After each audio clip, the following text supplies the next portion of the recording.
that being said, obviously, as you're saying, you had enough of the talk. You want the contract just signed.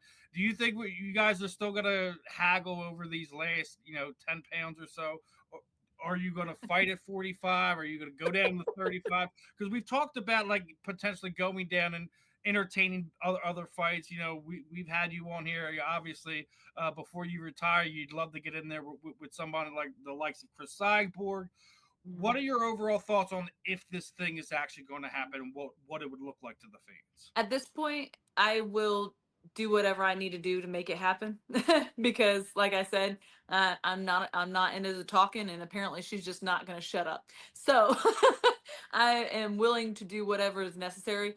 If anyone follows me though, they know that I don't walk around heavy. I walk very close to my weight class. So it's not a huge cut for me to need to go down into the 30s, and her thinking that it is and that it's going to save her is crazy to me. She wants to say that I'm scared to go down to 35, but in reality, who's the one really scared?